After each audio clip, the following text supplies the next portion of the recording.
started in a minute.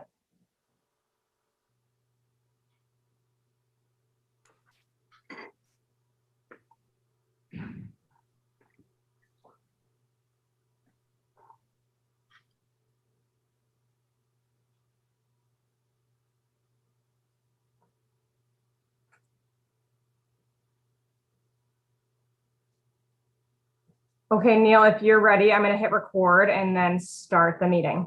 Okay. Start the webinar. Okay. Okay, we can get going. Wonderful. Welcome, everybody. I think that everything is up, and welcome to the Environment and Climate Committee meeting for March. We're going to, it looks like we're still waiting for a couple of folks to sign in. Do we know of anybody that's planning on coming late or not joining today, Cassie? Or you're muted.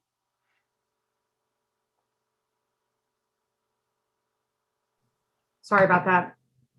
The only person I heard from that might be a couple minutes late is Tess, and I did not hear from anyone that they couldn't make it today. So I think we are expecting everyone. Okay, great. Well, we'll go ahead and get started. And thanks, team, for ahead of time for going through this process with me, because it's my first time leading one of these meetings. So I'm excited to do it and excited to get some of this work done. So we'll go ahead and look at the agenda. So just as a reminder, if you haven't already looked at the or if you don't have the meeting packet up, the agenda for today, we're going to do a roll call. We're going to go over and approve the meeting minutes from the last meeting. We'll be open for public comments. Cassie has some updates that she's going to share. And then staff member David is joining us from the city to talk about rubberized chip seal project. This is an info item for us. And then we're going to spend hopefully a good chunk of today talking about establishing a process for prioritizing actions in the Ccap, and then also establishing a process for how we actually do that. So breaking down and getting into some smaller groups or individuals that can really start to dive into some of this content. So we have some experts in the group and can use our time a little bit more effectively. We also are always going to try to leave some time at the end of the meeting to bring up topics for the agenda for next month. And ideally, we'll get to a point where we'll have a little bit more of a schedule of what we'll be talking about on a month-to-month basis. Oh, crap. That's this one, I think. So, okay. We'll start real quick with a roll call. Sorry. So when I call your name, go ahead and say here. Sasha, you're muted now. Perfect. Okay, so we'll start with Bill Welsh. I'm here. Covey. Here. Kelly Jensen. Here. Kersey. Here. Mark Buckley. Here. Neil Bonsgard here. Peter Grube. Here. Rory Isbell. Here. Serena Dietrich. Here. Tess Gardner, has she come? I think she might be coming late. Okay. Anne Berkey. Here. And Sasha Celia.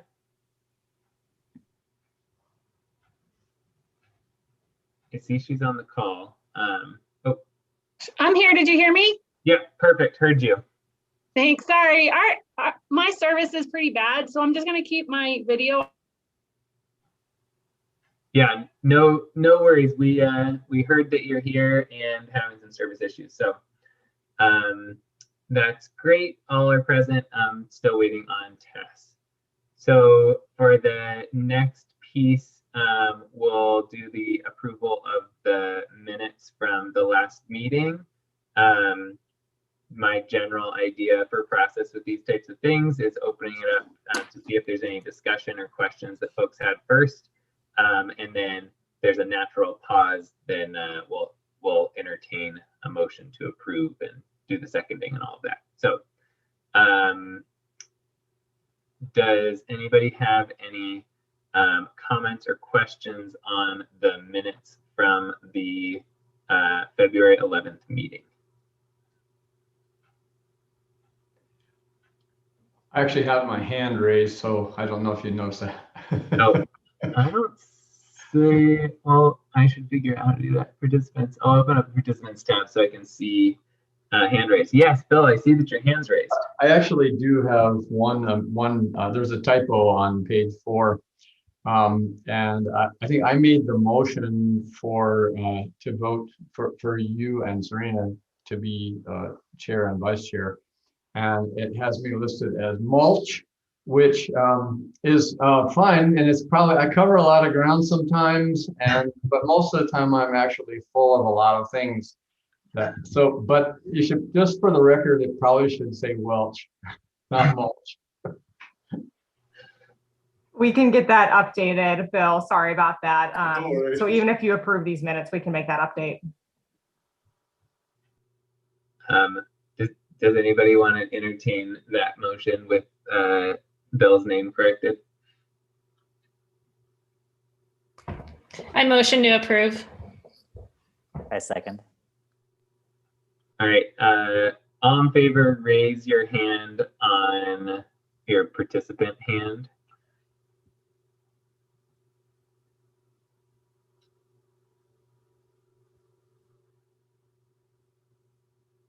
Okay, so motion passes with everybody, all voting members raising their hand. Okay, so we'll now move over to the public comment. It doesn't look like, or Bill and Ann still have their hands raised. If that's unintentional, you can put them down. So we'll move over to public comments. Am I supposed to read this, Cassie? So typically we read it out loud to give instructions, but we don't actually have anyone in attendance right now. So I think we can just move along through, since we don't have anyone here to make public comment. And if anybody's watching on YouTube, next time join the Zoom to make a public comment, or you can send written comments in at any time. Public comment period's closed. And we can move over to Cassie's updates. Okay. So just a couple of updates today. The first is at last week's council meeting, the city council requested that the Environment and Climate Committee look into a topic that was raised by community members. The topic was related to fossil fuel transport by rail through the community and the potential dangers it can pose, and whether we want to sign a resolution that opposes this or take any other kind of action to address the danger of fossil fuel transport. So we won't be talking about that today, but it was a request from the council that the ECC come up with a recommendation for if and how we might want to address this issue. The council was interested in addressing the issue, but they asked that the ECC kind of look at that and see if they have a specific recommendation around how to do that. So we'll need time to discuss this at our next meeting. That's a discussion I'll lead and just get feedback from all you on it. So you'll receive information in next month's packet related to that. So Neil and Serena, you don't need to worry about leaving that agenda item, but just a heads up to everyone that is coming your way. And then another update is I wanted to just give you an update on where we're at with respect to council goals and city work planning, and just in hopes that allows you to kind of better plan yourselves around your own prioritization and work planning. So the update on council goals, and I included a packet in a memo in the packet that kind of went over some of this, but The big update is that we've gone to council with an initial draft set of goals. The one related to you all is what I have up on the screen there, which is that we have an entire goal area focused on environment and climate, which is new. We haven't had that in the past.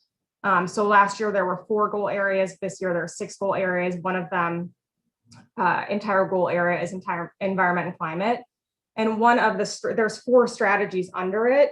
One of the strategies is to implement the community climate action plan. And then underneath implement the community climate action plan, we actually have an action that says that the council will review and consider implementing recommendations from the ECC. So what that means is that we have built into the next, assuming they get passed in a form similar to how they've been proposed so far, we're building into the council and the city work plan an opportunity for the council to review your recommendations about prioritizing the Ccap. And then once the recommendations are approved or the council agrees to move forward with those recommendations will be folded into the work plan itself.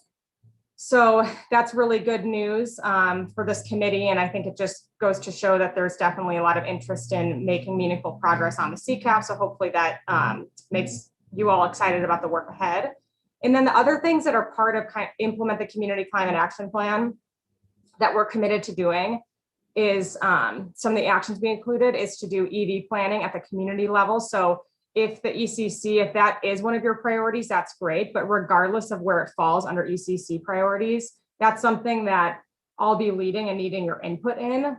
So we'll definitely be working on EV planning. And then we also included an action that's kind of a placeholder for actively participating in statewide programs to reduce greenhouse gas emissions. So we really included that so that when things come up at the statewide level, like the statewide CPACE program or getting involved in the development of the community green tariff programs, which is something that's happening in the legislative session right now, that's part of our work plan. So we have the space, the staff and the council have the space to participate actively in some of those things. And most of those items as they come up are things that I'll also be asking for your feedback in kind of at the right time when we need your input for us to make a decision. So that was reflected in the Ccap matrix that we talked about last week as well, the actions that kind of fall under that, but there could be more as well. And then last, the council would like to prioritize the equity actions in the Ccap. So that is one of the action items in this strategy. So if you haven't taken a close look at that yet, each Ccap section has an equity actions section also. So each of the 4 chapters at kind of below the main table of all the actions has an equity actions. And so I encourage you all to make sure you're looking closely at that and including some of those concepts and considerations as you're working through your strategies and your recommendations.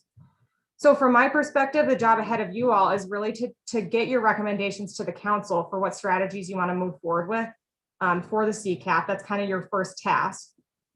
And then hopefully if they agree with those recommendations, you can spend the remainder of the biennium working through kind of the nitty-gritty programmatic details for implementation. And so as for timeline for that, or the big picture timeline, these goals are being iterated for the next couple of months, really between now and June, and then they're adopted in mid-June. And so these goals don't actually go into effect until July 1st. Any budget associated with them also will become available July 1st. So as of now, we have proposed $100,000 for implementation of the ECC's recommendations. It's possible that could change, so don't quote me on that, but there will be some budget available to kind of for you all to work with, to work through the strategies, or it can be used for any type of analysis you need to consider the strategies, but that's also the budget available for implementing the strategies too. So just keep that in mind. And we haven't heard a firm timeline on when you need to have your recommendations to council to consider. But I would suggest a goal of the early fall at the latest. We can talk about that closer to the date about what form it might take. It might be a work session. We might work through the council subcommittees to kind of get your recommendations in front of them. But I would suggest the early fall just so that we have, a solid chunk of the biennium available to actually work on the implementation. So does anyone have any questions on either of those updates.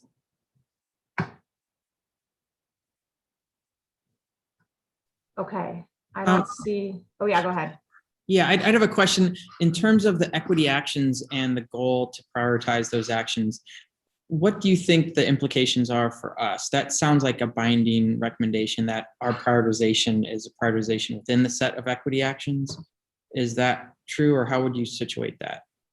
Well, if you look at the equity actions, they're not necessarily like separate actions, but they're kind of they're modifiers to the actions. So it's like, okay, if we're going to have a financing, if we're going to create a new financing program, the equity action in that is make sure the financing program is available to people that can't access other traditional forms of financing because of low income or something like that. So I think that you will likely have the most council support and agreement on your recommendations so I would go through what your recommendations are. I think I would suggest when you're thinking about the different kind of co-benefits that you want to prioritize, that equity is one of the ones that has a relatively high priority since we know it's a council priority.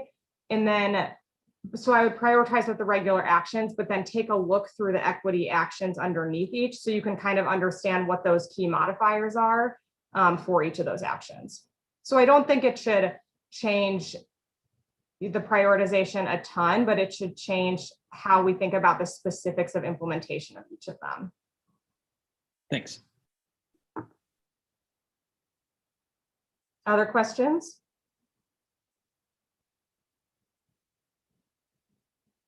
Okay, I don't see any.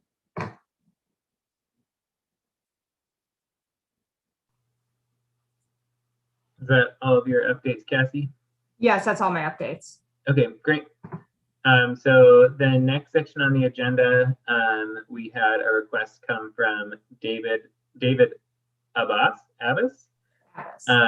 And David, so the floor is yours. I think we have 20-ish minutes scheduled for this. Thank you, Neil. And yes, it's Abbas. Okay. Good to meet everybody virtually. I'm David Abbas, Director of the Transportation and Mobility Department here at the City of Bend. So thank you for the time. I'm going to share my screen here. If somebody can let me know that that pops up, we'll get started. Yeah, we can see your first slide. Perfect. So I'm here with you today to discuss street preservation treatments and kind of specifically in more detail rubberized chip seal. It's a treatment that's been around for years, but a new tool in the toolbox here for the City of Bend that we're looking to try. The project timing would be in June, and through council award of the contract, there was some questions that came up regarding the treatment, and so I had told City Council that I would come before this group. So thanks for having me, as well as the Stormwater Committee, trying to get a meeting in front of those folks as well. So really here today to introduce the treatment, to try to answer any questions you may have, or come back to you with additional information if needed. But really would be looking for your blessing of the treatment, so we'll see how the conversation goes, see if there's questions, and kind of go from there. So first of all, let's do a little background if you divulge me a little bit of time here. So street preservation, this is we measure our streets conditions in Bend based on a pavement condition index called a PCI for short. And we've got 863 lane miles in town these days to maintain. So it's one of our larger assets in the City of Bend. And so we strive to maintain that as, economically and environmental friendly as we can, and be good stewards of the taxpayers' dollars and the citizens here in Bend. When roads are falling apart, there's potholes, they're not efficient to maintain. So you see in the graph there, back in around 14, 15, we kind of bottomed out with a PCI of 68, and that's a system as a whole. When we're in those conditions, we have numerous vehicle trips around town, placing temporary pothole patches. There's damage to citizens' vehicles, and our deferred maintenance backlog grows. We had topped out at $90 million worth of deferred maintenance backlog that we should be doing. And that's all based on an industry standard, as you see there in the graph. We shoot for a PCI in the low 80s. That's kind of a good solid B if we want to give it a grade. We're never going to be an A+ on every street. But as that street ages, starts to become oxidized, brittle, start getting the cracks, maybe it gets down to a grade of a C. That's where we want to be able to put a preventative, cost-effective treatment on it. Bump that maybe back up to an A, and it's a cycle. Maintenance is always there, and just try to keep them at a good solid B to where we can implement good, cost-effective treatments and maintain that system in the most economical fashion. And we don't want to let them deteriorate to the point of failure and rehabilitation, the expensive reconstruction costs. That's what we're trying to avoid. In essentially extend the life of the asset. It's to use an analogy, it's like putting a coat of paint on your house. You don't want to let your siding on your house go so many years to where the siding is rotten, and you have to do a project to replace your siding and then paint it. You want to put coats of paint on it periodically to extend the life and preserve it. So as you can see from 2014, 15, we've had a concerted effort in the city of Bend to improve our conditions. And as you can see, we're trending, or have been trending in recent years in the direction we want to go. It's a marathon. It's not a sprint race, and we still got a lot of work to do to try to get to 80. And then at the top there, you'll notice we had an initial focus on our arterials and collectors. And so PCIs, 5-6 years ago, we're down in the 60s, 70s. We've got those up to where we want them at 81. Our local residential roads, that's the biggest portion of our transportation system. We've got about 630 lane miles in town of local residential roads. And in recent years, we've been able to focus on those more once we got our arterials and collectors where we wanted. So we've seen some improvement there as well, going from a 67 now up to a 72. So moving on here. So just a real quick discussion on our different tools in the toolbox. So standard chip seal, you've probably seen it around town. It's been a tool for many years in the nation, really. And it involves basically putting a new layer on the existing road profile. So an asphalt binder gets applied down, as you can see there in the picture on the left. And then behind that, a coating of aggregate rock is applied over that binder. It gets rolled in. There's some sweeping, some cleanup, restriping if it's a arterial collector roadway with striping. And it's really been an economical treatment to extend the life of streets. And that typically runs around $18,000 a lane mile, as you see there. Moving on to our next tool. We added this tool to our toolbox in 2016 or so. It's a little more economical. It's about $13,000 a lane mile, and it's a mixture of a modified emulsion asphalt. So the mineral aggregate, it's water, so that water evaporates out. It's a one application. It all comes in a truck mixed together and is applied to the roadways. Our contract for that this year, this tool is really for local residential roads, low volume roads. This is not something we put out on arterials, collectors. It's just not as robust of a treatment for the high volume, high traffic areas. But for low volume, local residential roads, it's been a good tool. There's about 2.5 to 3% kind of a latex polymer in there that by weight that really kind of helps bind and hold this together. And it's been a good tool for those roads. In my analogy of painting a house, this would be the paint for the roadways. Hey, David, did you switch to a different slide? And we're still seeing standard chip seal. Oh, sorry. There we go. Gotcha. So yeah, just a couple pictures there. The picture on the left, like I said, it's a one truck application. The That's what it looks like when it's first applied, and then the water evaporates out. And on the right-hand side is kind of that finished product, like I said, putting a coat of paint on the road, and really it's keeping that moisture out of the road base. You know, we don't want that moisture getting down through cracks and things and freeze, thaw, expand, and deteriorate the roads. Moving on to the next is kind of that expensive treatment before reconstruction. And this is where we want to try to keep the roads from getting to an asphalt paving project. This has been, we've done a fair amount of this in the last 5 years to, again, dig ourselves out of that hole and get the roads to where they can be treated economically. Putting those slurry seal or chip seal on a road that is deteriorated too far is not efficient, economical use of the taxpayers' money. So an asphalt paving project, this year's contract, we're about $114,000 a lane mile. So that's that range down in the $13,000, $18,000 a lane mile for kind of that, putting a coat of paint on and protecting and extending the life of that asset before it gets to this point of over $100,000 a lane mile to do the new paving. And that is either an overlay, which is putting a new layer of asphalt on an existing surface, or what we call a grind and inlay, where we grind out that top, a couple inches of brittle oxidized asphalt that is beyond its life, and replacing it with a new layer.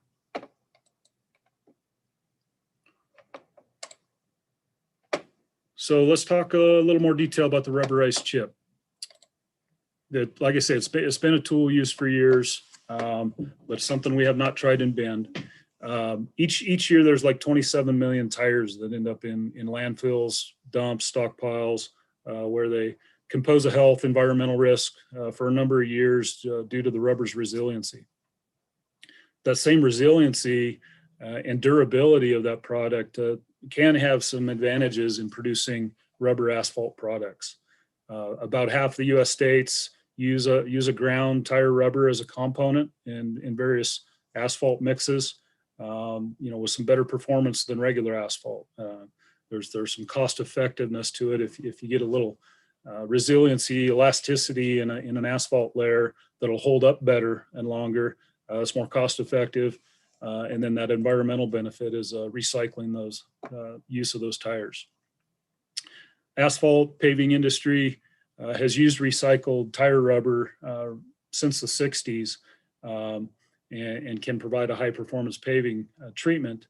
But we also need to consider sustainability, overall eco-friendly elements, the environment, economics, life cycle, raw material sources, and availability of those. So, we want to see and try this and make sure it's the right tool for the toolbox here in Bend.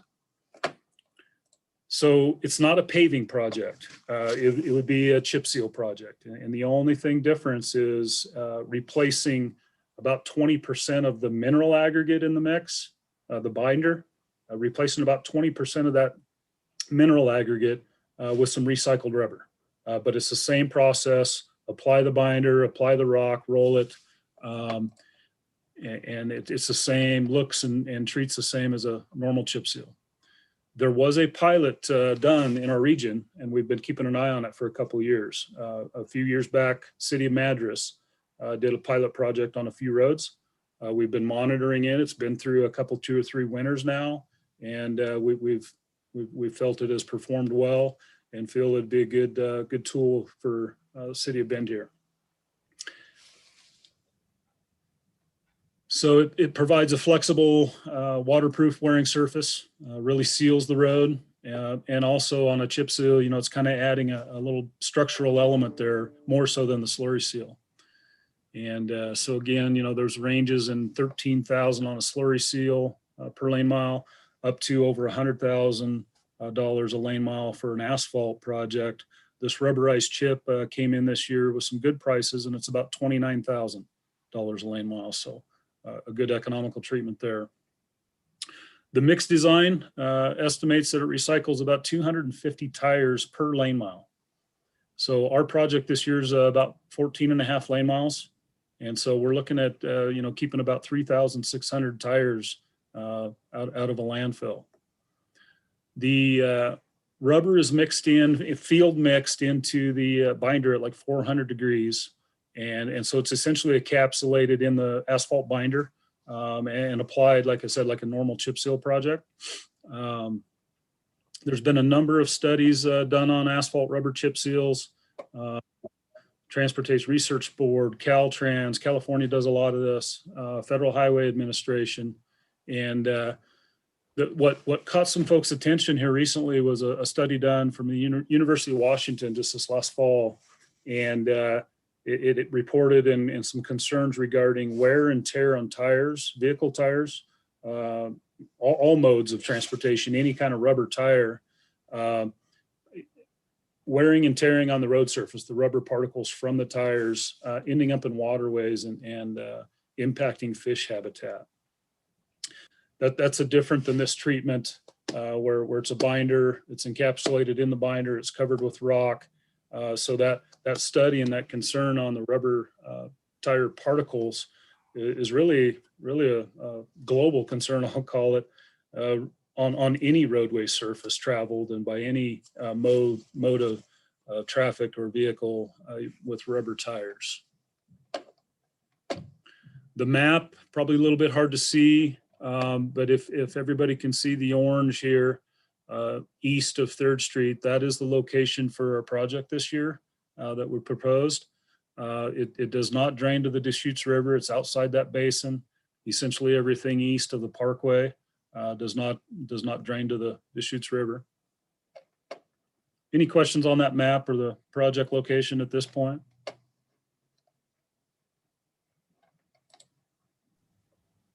Moving on. It looks like we do have 2 questions. I think I saw 2. Okay. Bill? Yeah, just a couple questions. So this is, the rubberized chip seal is gonna be applied to the same roads that you would apply normal chip seal to, right? It's not like the slurry where it's only workable on local streets, right? So it's a direct substitute for chip seal. So great question, Bill. Thank you. What we were looking for and shooting for was more of a mid-range treatment, I'll call it. It could take the place of a chip seal, certainly, but we still want to have normal standard chip seals as a tool in our toolbox. And so the rubberized chip just provides some additional resiliency and elasticity to it. And what I'm getting at there by a mid-range treatment is that we have, out of 860 plus lane miles in town, there are a variety of ages and conditions, and we're continually trying to improve the system. And so some of those roads are really beyond a slurry seal or even a standard chip seal.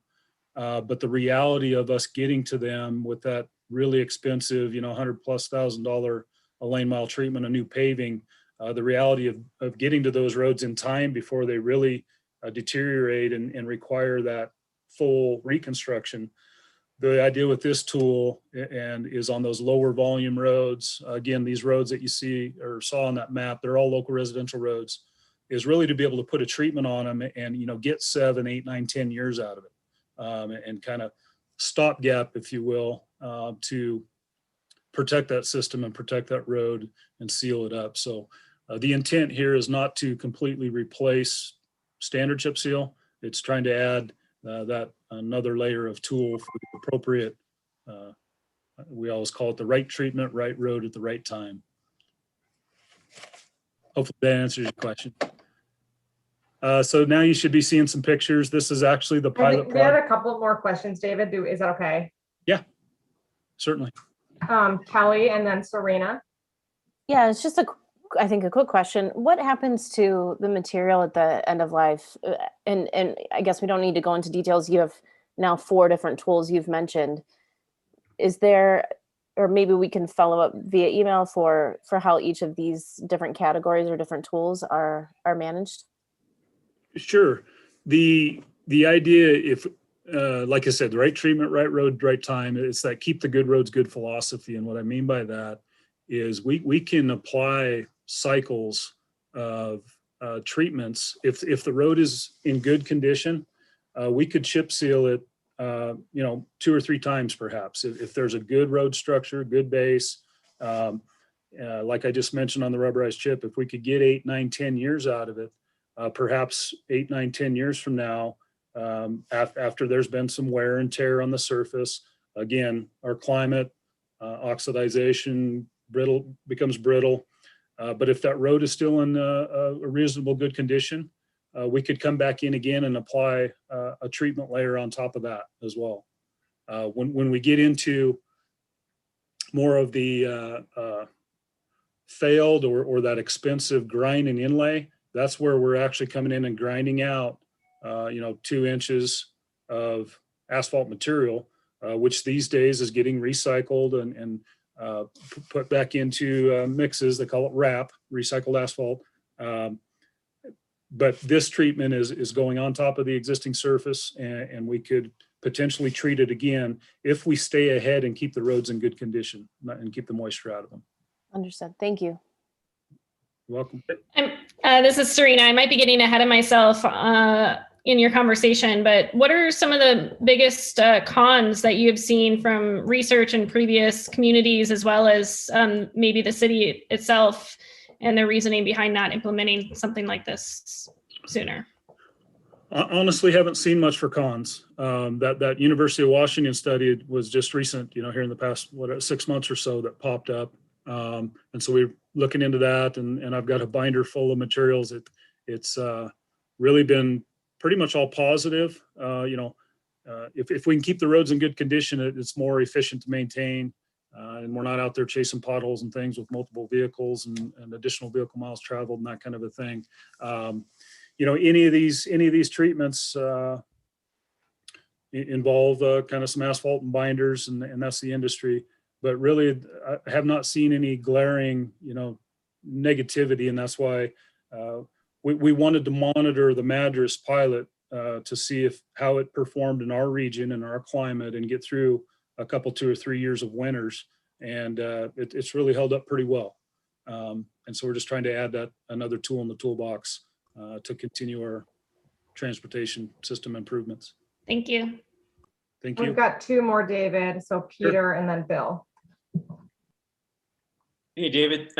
Thank you for taking the time to educate us on this.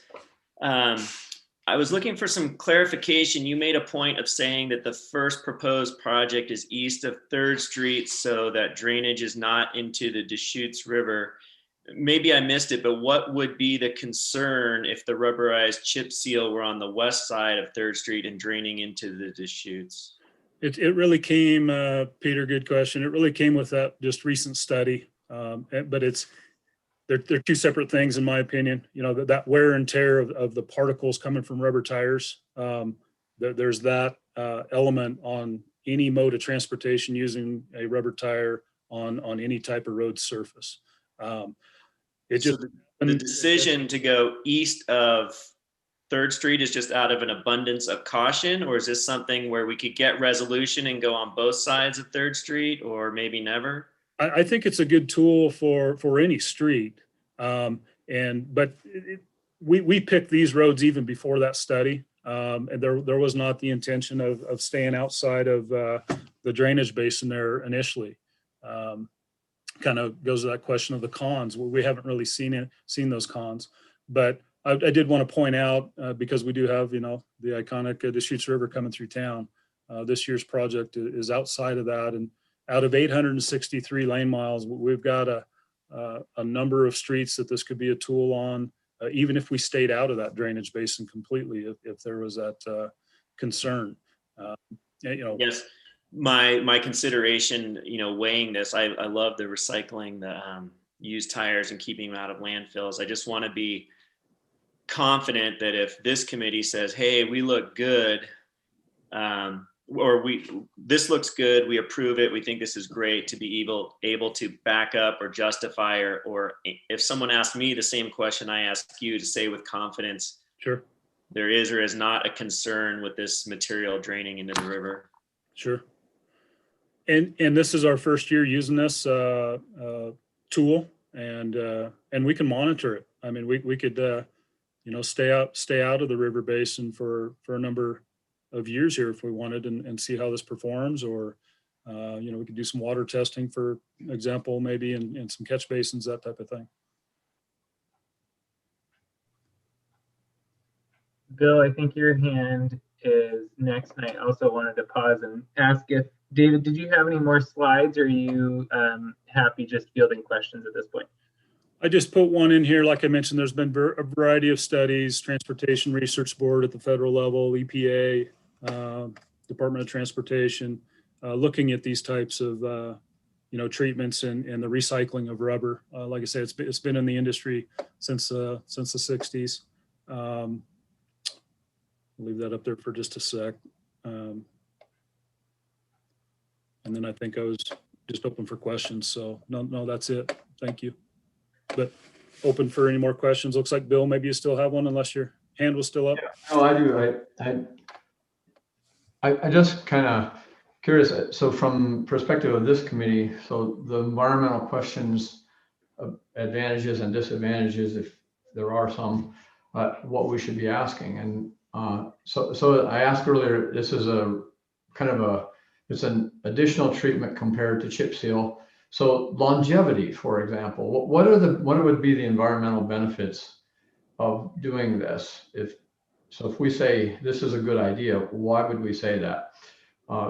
Is this going to last longer than, say, chip seal? I mean, because they both have the issue of asphalt, which is, gnarly, and so that's still there in either one. But if the rubberized lasts longer, or because it's more elastic, is that something that is a benefit, or is it just a wash in that? Another question I kind of have is, what happens at the end of life of it? Like with the chip seal, it sounds like you can grind it up. You can, grind off the top and reuse it. Can you reuse the rubberized version, or does that have to go to the landfill? And rubberized, the rubber chips in there, they're going to replace aggregate. And is it lower energy use in the embedded energy of the rubber versus grinding up rock and chipping rock or crushing rock and putting it in chip seal? So I'm trying to find some benefits, or maybe I'm trying to kind of quantify what the benefits are to going this way. Sure. From an environmental standpoint. Sure. I'll start with the idea with the rubberized chip is it is more resilient and lasts longer than some of the other treatments. But that all comes down to, like I said, the right treatment, right time, right road. If we can treat a road with a slurry seal at $13,000 a lane mile, and because it's in that good enough shape, good enough condition, and we put that coat of paint on it, so to speak, versus the rubberized chip at $29,000 or so a lane mile. So there's that difference in economics or benefits, but be able to last longer. It's more resilient to cracking, and so again, that mid-range treatment, if we're putting it on a road that already is experiencing some cracking, some fatigue, it's more resilient from those cracks reflecting back through and becoming and continuing to be a problem. And then this product does not have to be ground out if the road is in good enough condition, which is what we're trying to do here, is keep the roads in good condition.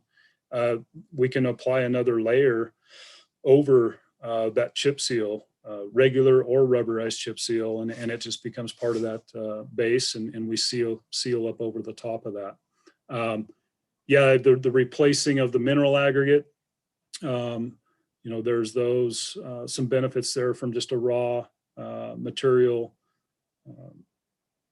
capacity or supply, and what goes into the processing and crushing of the rocks and things, and then obviously keeping the tire material, the 3,600 or so tires with a project of this size out of stockpiles or landfills. All right, so I want to make sure that we both have time to hear from other folks on the committee, and also figure out exactly where we're going with this. So and I see Covey's hand next. So if, I guess, kind of related to Bill's question, what exactly are you looking for from us as a committee, David? And then as a group, if we can figure out that this isn't something that I'm expecting that we would make a decision on in this meeting.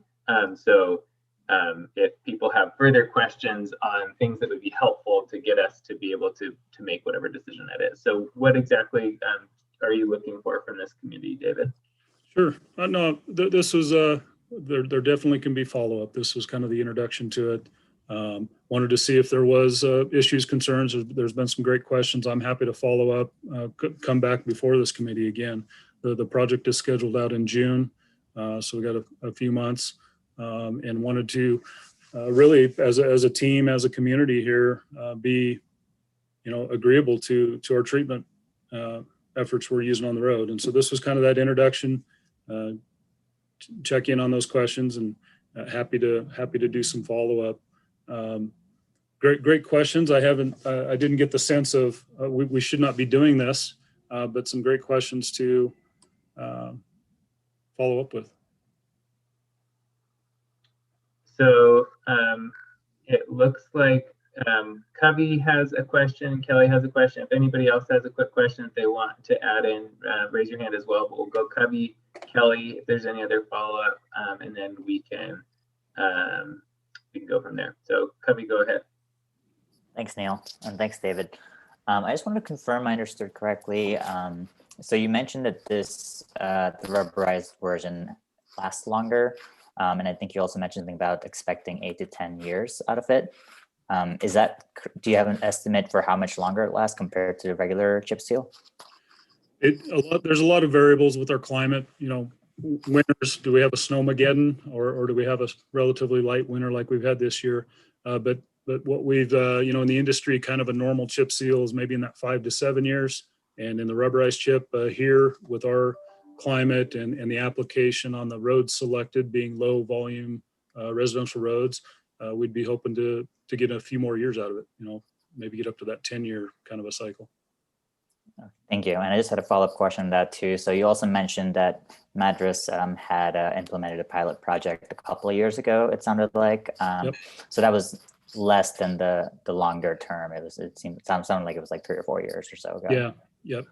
Have there been any other implementations in a similar climate with similar wear and tear? So I'm thinking even, studded tires or whatever might be specific to our kind of use. Yeah, Caltrans did some studies on the highways there, kind of going like up over the Shasta area and things. So there's been some test of this in climates or conditions similar to ours with good results.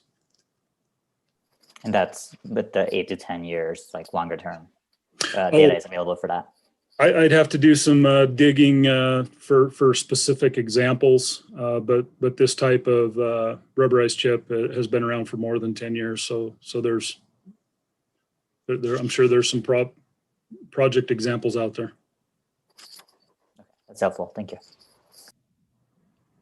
All right, Kelly, and then Mark.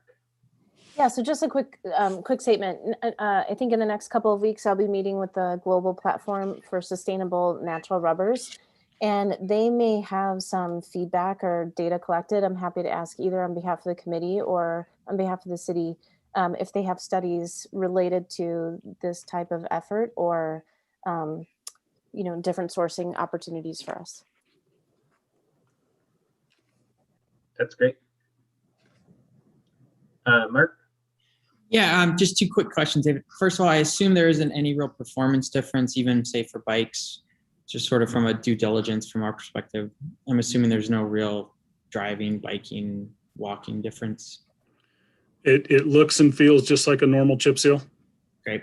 And the other question then, in terms of comparison to a normal chip seal, is I'm guessing there are studies also that speak to sort of the pollutant sort of volume, particulate matter, and any pollutants leached or the like runoff. And again, sort of, even though there could be some negatives compared to what you would do otherwise, is there evidence strongly one way or the other that it's better on that front? Yeah, I was going to see if I could back up my screen here. I think I had referenced the one you were talking about leaching. That very first bullet, Mark, was the Federal Transportation Research Board that did a specific leaching assessment of this treatment with the conclusion that it does not have a negative environmental impact in terms of leaching, above and beyond the normal efforts, and that the toxic metals were below the EPA drinking water standards. Yeah, I guess I was thinking sort of the material that's worn off and washes. Oh, gotcha. Out. Is there anything on that, or is it, again, it's not as toxic of material as the alternative? So even transported in stormwater. Yeah, I mean the most of that material, rubber material being transported, is from the tires and vehicles themselves, from all modes of transportation, not so much from the road surface. This isn't like use this analogy or comparison. This isn't like what you would see on a tennis court, or maybe in playgrounds, or like a high school track and field where it's got that rubber consistency and you can see it kind of flaking off or wearing off. This is encapsulated in the binder at 400 degrees and covered with a layer of rock, and so not a lot of wear off from that. It's more from the tires themselves. Thanks. Yeah, that answers the only concerns I'd wonder about. Thank you. All right. I certainly learned a lot. Thanks for joining us, David. I think moving forward, open to the group as to next steps. If we think this is something that an individual should follow up on, this is something that we're going to try to get into later in the meeting as well, as figuring out what to do as a large group to be able to dive into topics as they come up, because we can't, we just have such limited time altogether. So maybe I'll leave that as an example to use when we talk about follow-up in subgroups in the last section of the agenda, and we'll use this as the kind of guinea pig of how those systems work after the full meeting. Does that work for folks? Or if it doesn't work, wave your hands wildly. Okay, great. Thanks so much, David.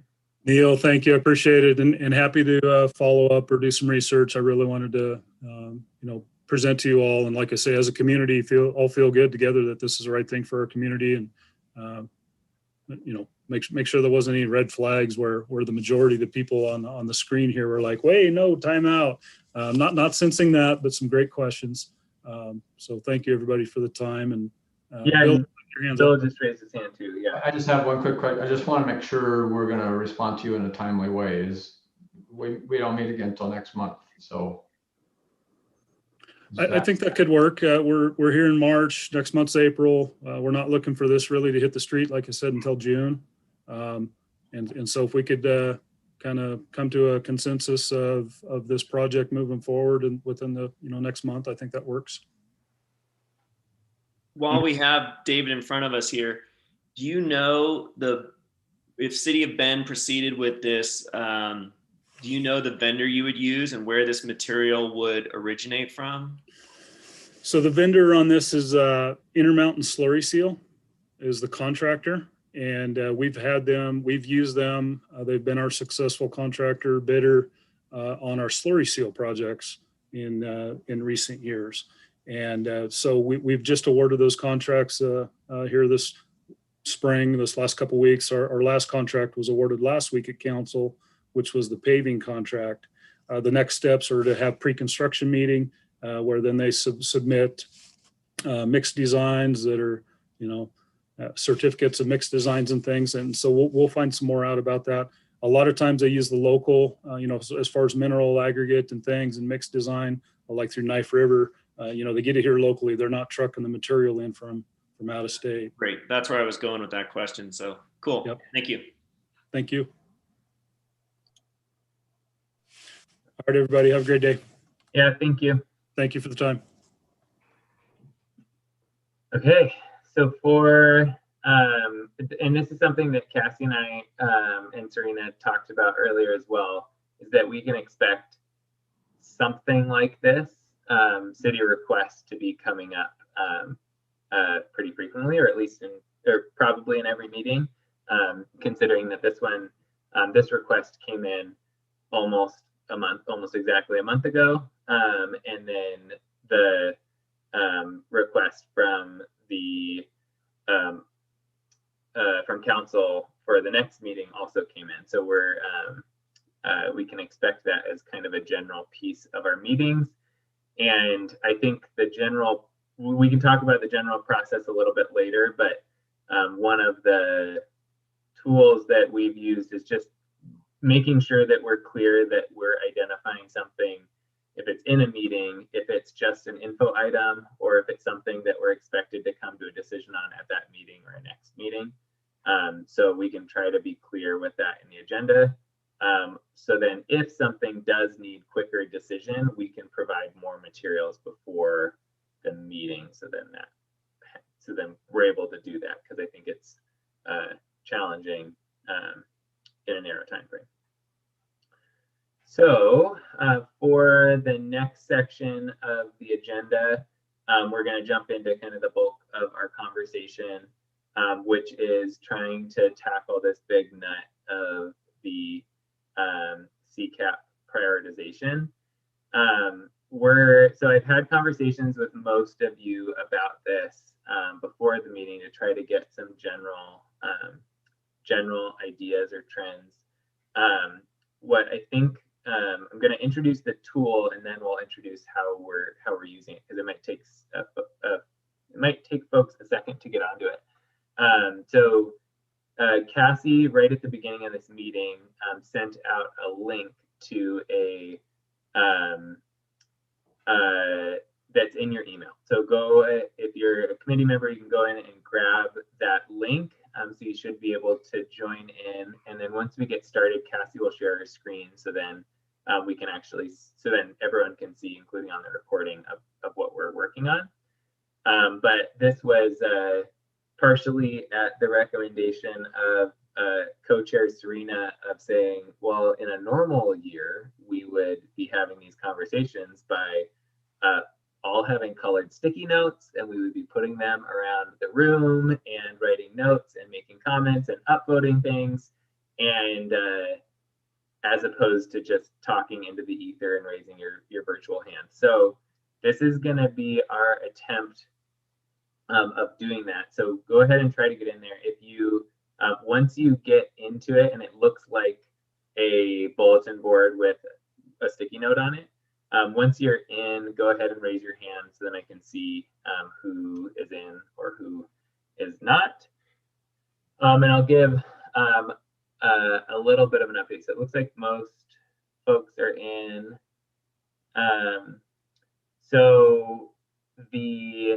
Okay, perfect. So taking a step back and to introduce this piece, one of the questions that's been asked, or one of the kind of significant questions that's been asked of our committee, is trying to prioritize the different actions in the Ccap. And at the last meeting, Cassie shared the action matrix. You can go ahead and lower your hands. At the last meeting, Cassie introduced the action matrix, and so we've started to slowly dive into individual actions in Ccap, and but as a committee are going to need to figure out how we prioritize the actions in the committee. So there's there's a memo in the packet where I tried to summarize some of the thoughts that folks had. But I think one thing that might be helpful before we start talking about those different lenses is understanding a little bit more of, or one of the pieces that came up was we might use different prioritizations based on what are expected outcome of the committee. So this is somewhat of a question for Cassie. So for example, some of the actions in the Ccap are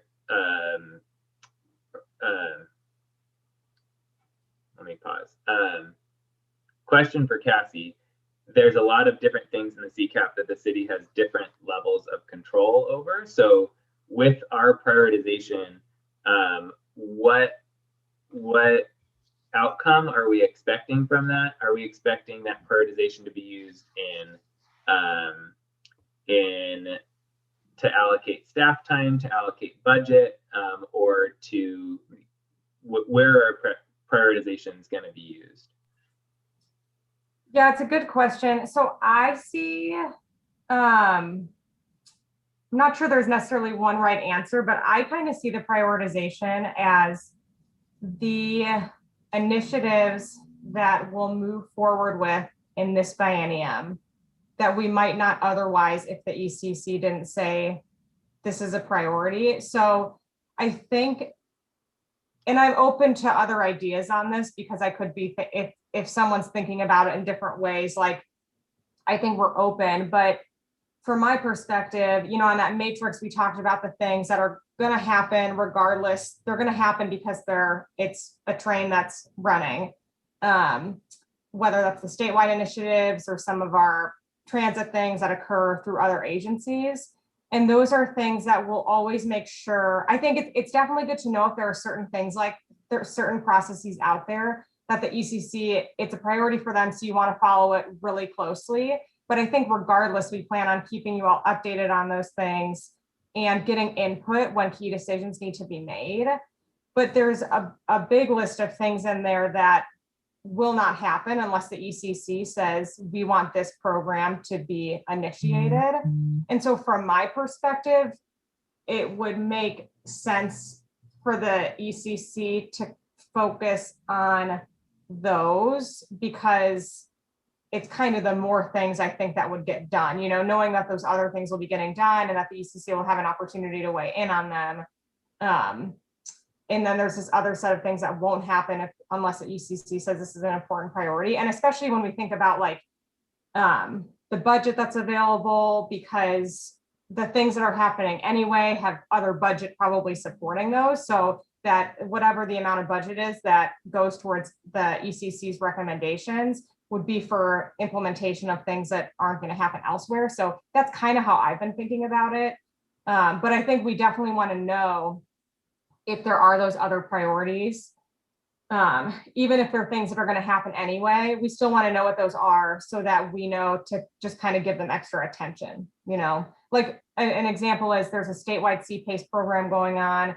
I've been involved in it, but not like super actively, where if the committee said, hey, that's a top priority for us, we want that to happen, you know, really fast, and the council agrees with that, that would probably change the way I interact with that statewide discussion, because I would probably be able to be more involved more actively, or we could potentially, depending on what's going on, committee members could directly get involved. So we still want to know, but just I want everyone to realize that all those things that, you know, there's that big list of things that if it's not an ECC priority, they might not happen at all, or they wouldn't happen until, hopefully they would over a time period, but like for this biennium. Does that make sense? Or I don't know if that feels like a good approach to people, or if anyone has kind of a different idea on how to take it. Any thoughts or agreement? Well, so are you saying there's one level of decisions we're going to make about prioritizations based on stuff that's already happening, and that to me was kind of one of my first questions, which was, what's already happening? Where is it at right now, and how much time is it going to take to do it? So we kind of set that sort of stuff aside, and then there's another set that has been identified but hasn't been given any kind of priority. And then if this committee decides that we should decide which ones of those things need to be elevated to action level, and trying to define what order those actions take place in. So there's one set, really, you got two big buckets, one stuff that's already happening, other bucket that stuff hasn't happened yet.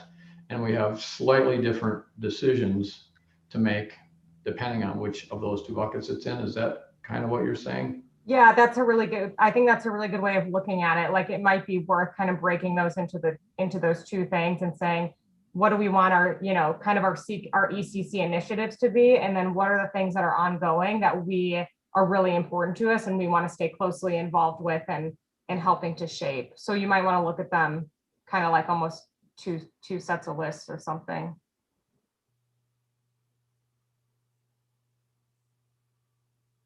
Any other questions of Cassie? And it was helpful for me to bump back into the action matrix, because it very clearly says this is an action that requires the ECC for us to initiate this process, or it's happening, but we need input and direction on doesn't necessarily need ECC direction, or does need ECC input and direction. Yeah, and that's one thing I'll add is that among the things that are happening, even there were kind of two buckets, and it's kind of hard to categorize some of these things because they don't all fall neatly into one or the other. But of the things that are already happening, some things, because the Ccap was written to include community action, so it was meant to be things that the city wouldn't necessarily lead or even have to play a significant role in, but would help get our community to reduce greenhouse gas emissions. So there are a couple of actions in there, there's not a lot, that the city and by extension this committee has actually a fairly small to minimal role to play at all. So like an example of that is the county. One of the ways for us to reduce, to improve our solid waste system is that the county is going to be, investing in improving the infrastructure for solid waste management throughout, the region over a long period of time. So we captured that in the Ccap because that's a really significant way that the county is partnering on reducing emissions. But this committee doesn't really have any say in the county investing in their solid waste, if that makes sense. So I would almost say that so there were the actions in there that said does not need ECC input, and the ones that said do need ECC input. So of the actions that are already happening, I would focus on the ones that do need ECC input.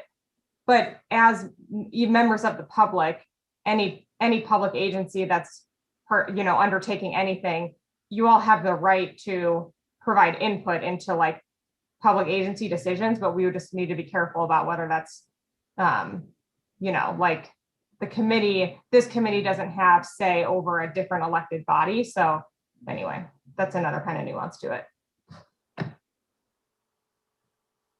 So I think that's pretty helpful for framing.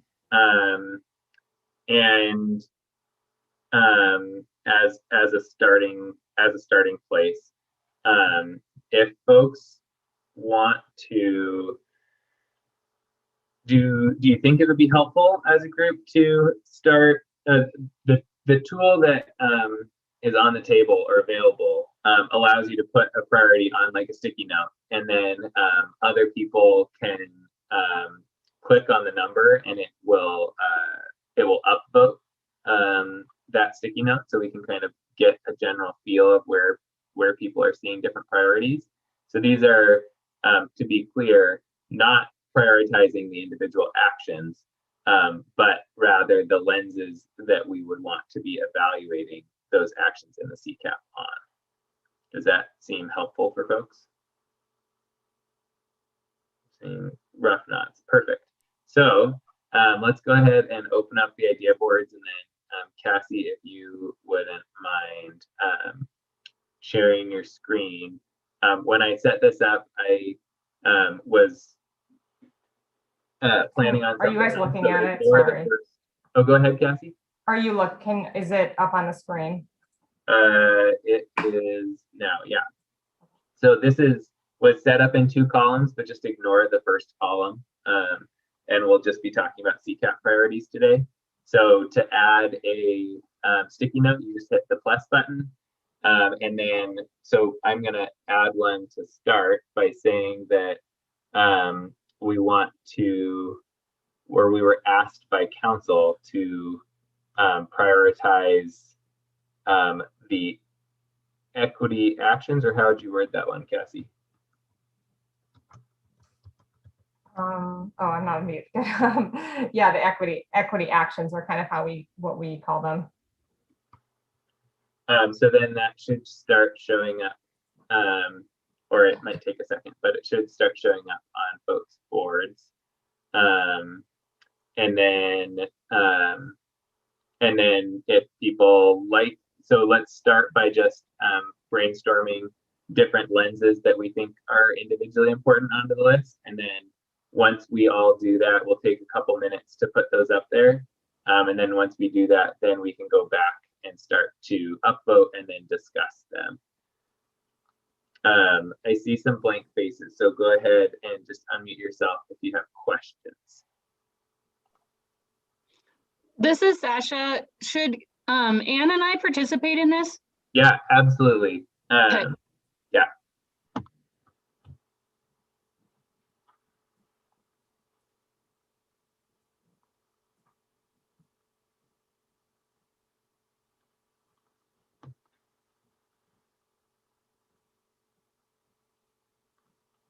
I don't have any background music to play, but just imagine some background music, and we'll take this as like a 3 or 4 minute exercise, putting it up there. Also, if you need to take a bathroom break or something like that, we can do that here as well.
Folks can keep adding priorities if you'd like, and then if you are done adding priorities, I know there's a million different lenses that we could look at this through, so there's no real end, but you can start to go back through and upvote these, just so then we have a little bit of a framing for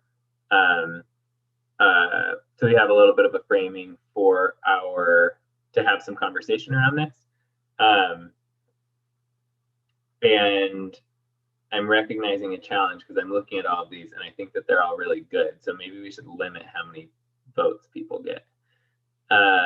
You've already put some in there. Maybe let's have people not limit yourself too much, but prioritize your top 5 and upvote those. And you just click on the note and then hit the thumbs up.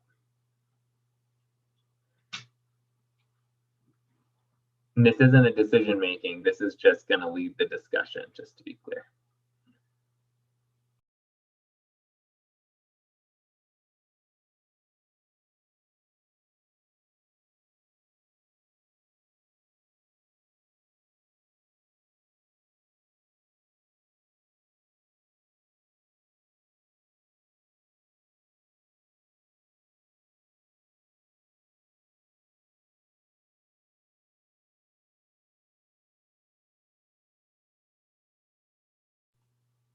And I'll also put it out there if folks have questions about.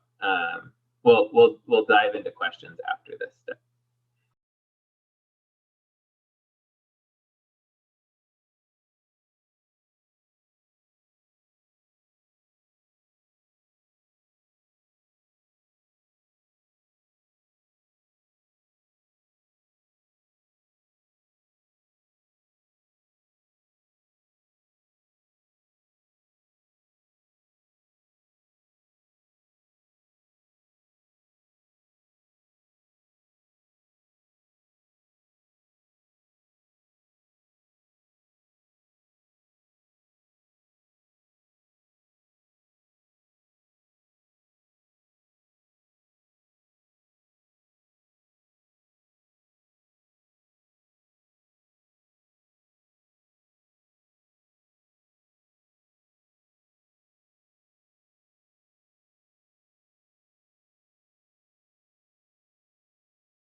How are people doing time-wise?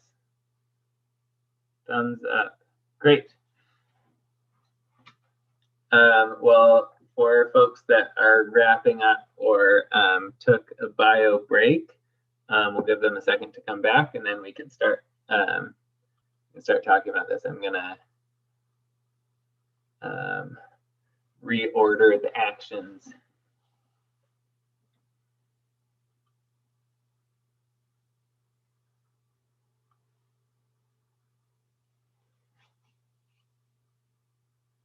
So I think something that would be, oh, I don't have my video on. Like, oh, somebody still on break. Okay, so I think something that would be helpful to start this is if while you are reading through this, if folks have questions about any of these that somebody else wrote, why don't you go ahead and raise your hand so we can get some clarity on people's thinking, because it's hard to wrap your big idea thought into a sentence on a sticky note.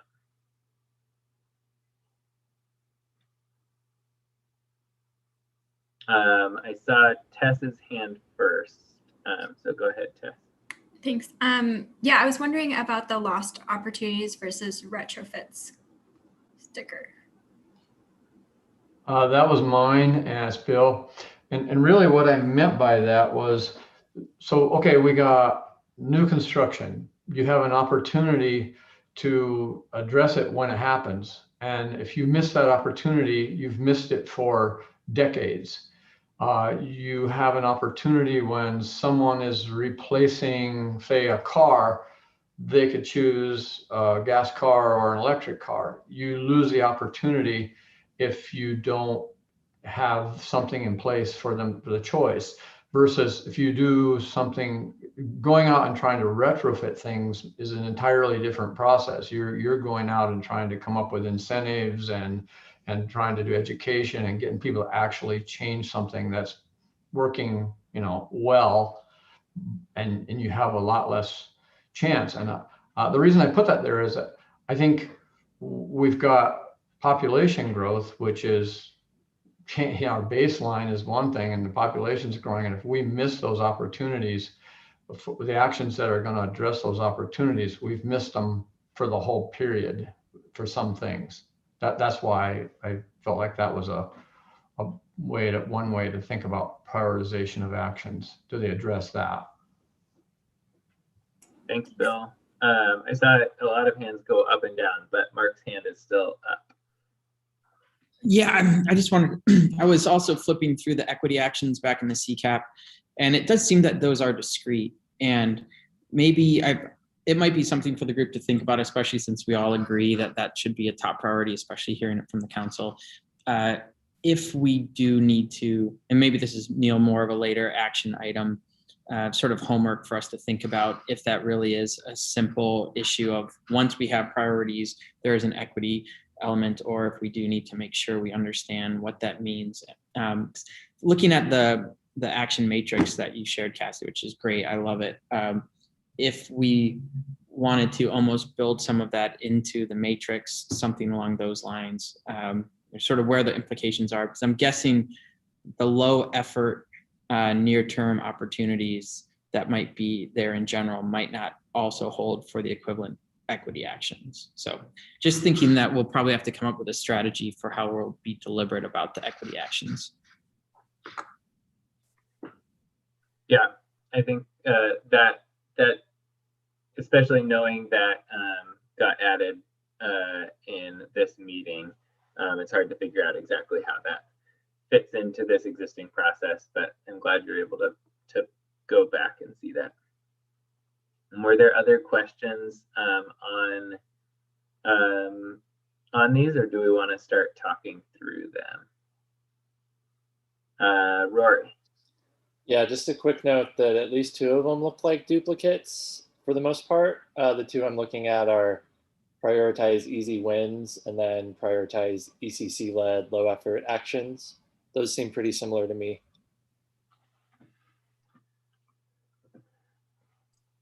Do other folks agree?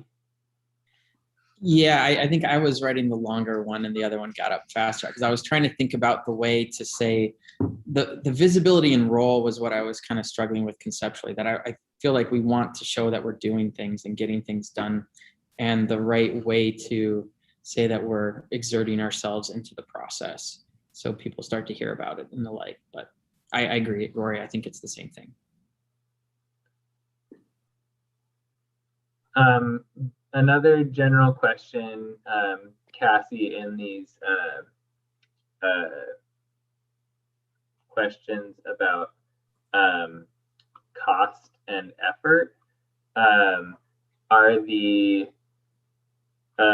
components in the Ccap and in the matrix, are those cost estimates cost borne by the city or cost borne by the community? Or do we have that separated in terms of how we're prioritizing things? The costs in the Ccap, which are also in the matrix, are the life cycle costs or expenses borne by like the whole community. It's not, it's like, it's definitely not first cost by the city. And the reason, I mean, one, because that was a lens that we wanted to look at for that, but the other reason is that in a lot of cases, costs to the city are not clearly known until we figure out some of the implementation decisions. So like a really easy example of that is there's a bunch of outreach and education actions throughout the Ccap. And when we think about how much does that cost, it depends what outreach and education means to this group, and if we are going to take a partnership model, or if we want to, or if the recommendation was that the city should create a whole education arm, you know, to do really like extensive city-led community education, that has a really different financial implication than if we're going to do leverage partnerships and do some sort of sponsorship program, or a million other ways that could look. So that's one of the reasons we don't have like city first costs included, because there was just a lot of unknowns. Yeah, I think that makes a lot of sense, and that's what I assumed, because just looking at you have to include all of the costs, and there's costs associated with things that aren't city pieces. But I didn't put that on this list because I needed some clarity. But I do think that that's going to be part of our prioritization as well. And like we talked about there, we'll have different actions that achieve different goals. But especially with the ask of trying to get some level of priority decided before the new biennium and that spending, so then we can start doing that work in July. I think that should also be a component. Well, let's give a little bit of airtime to these. If somebody just wants to briefly explain them and see if there's any questions as we go through them. So the short-term and long-term projects, to make sure that we keep momentum and make long-term gains. Who wrote that one? That was me, Serena. And I guess, yeah, my mind, it's pretty simple, and it is fairly similar to maybe one or two in its specifics, but we want to make sure that we're showing visibility in who we are, we're showing action, which obviously leads to some short-term wins, short-term projects. But as we all know, a lot of these are super long-term and are going to take a lot of time. So we want to make sure that we also are keeping a focus on those as well. That was basically my intent in that. And that makes a lot of sense. I mean, these things that are going to take a long time, we actually do need to prioritize working on them now, so we can get started and they actually have a chance of getting implemented. But you also want to get some wins early on. You want to get people going, yes, we're making progress. Progress begets progress. Yeah, I was excited to see that there's an action that it has a checkbox and says action completed. So, okay, prerequisites for other actions to take place. It seems relatively straightforward, but who wrote that one? I wrote that one, and it's kind of like, it made me think about trying to get a green tariff for the city, trying to green up natural gas. You look at those two, and if those don't take place, a lot of electrification, for example, isn't going to have as much impact. So, and then there's other things that if we don't, like a CPACE, if you got that in place early on, it could help other things happen later on. And so I think prioritizing things that other things might depend on, and we'd have to do a little work to figure out what they are, makes some sense. Other questions? All right. Greenhouse gas reduction potential. Very innovative goal there. Brian, is that you? Yeah, that was me. I don't think that takes any explaining. Yeah, I think that's important. But I think it's also important as this group is recognizing that we can't just take the top two items on the list and then ignore everything else. There's a lot of reasons why all these items are on here. Co-benefits. Who wrote that, or did you have something in particular you were thinking about with co-benefits?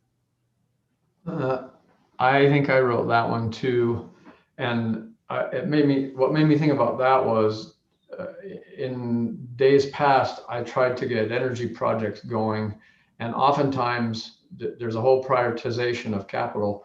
And if you could find something that was going to be done for other reasons, then you could tag something onto it and it would get done, whereas it might not get done at all otherwise. So if we can find those opportunities where there's a co-benefit or that's causing that we can leverage, the city can, or whomever's implementing it. I mean, there's a lot of stuff going on. There's, they're trying to do affordable housing. Okay, there's a huge co-benefit to reducing energy use there, for example.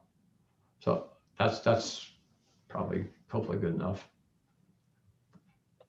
And the next one, we did have a little bit of discussion of Mark's.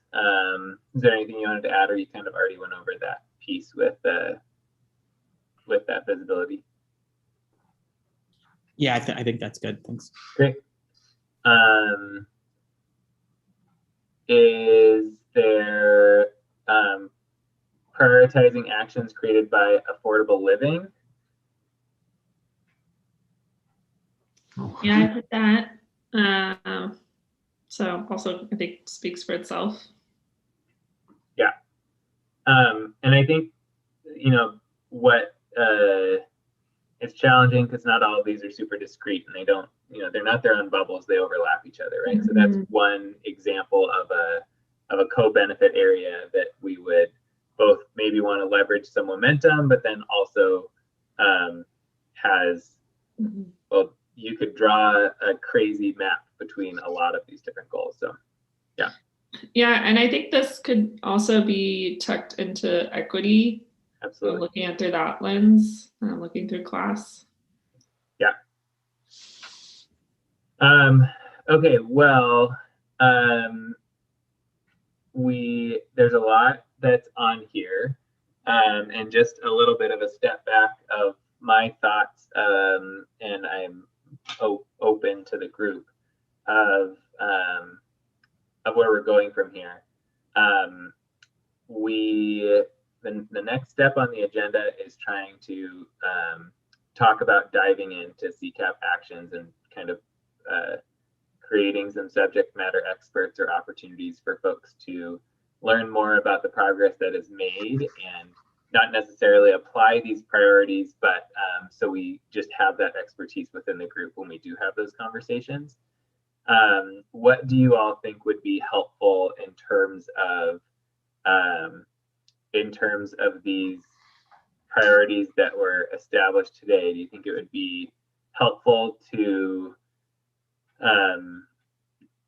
agree on a discrete set of priorities that we want to establish, or do we want to kind of tie our recommendations in future meetings back to something that's on this list?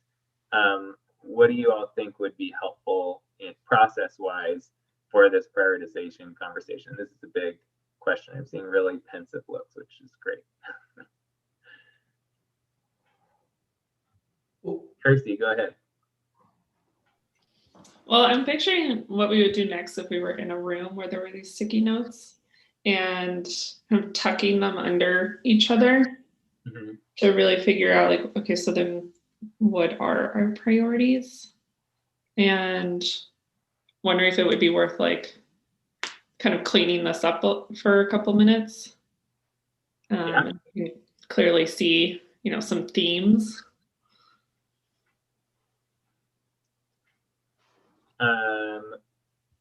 I didn't see the order. Serena, you have that?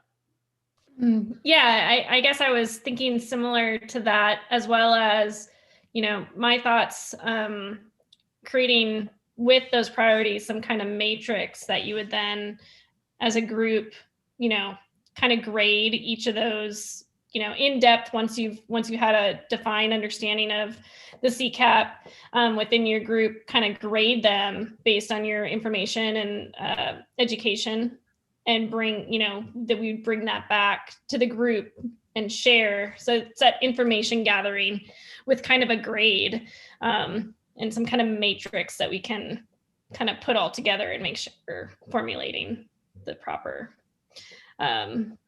method. Just a thought. Covey, why don't you share next? I just wanted to, I think, second what others have said, including Kersey and Serena. So I think adding, like, maybe narrowing it down to like 4 categories or so, or 4 priority lenses, and then maybe creating it ABCD or whichever grading system we use. I think that would be helpful. Yeah, I guess I'll add that for now. I do think it can get a little complex and unwieldy in terms of how we're going to do the grading part of it. So I'm not sure exactly how that would work, but I do see that being helpful as we try and prioritize all the actions.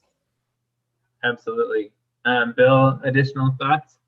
Yeah, I think this kind of felt like the lightning round.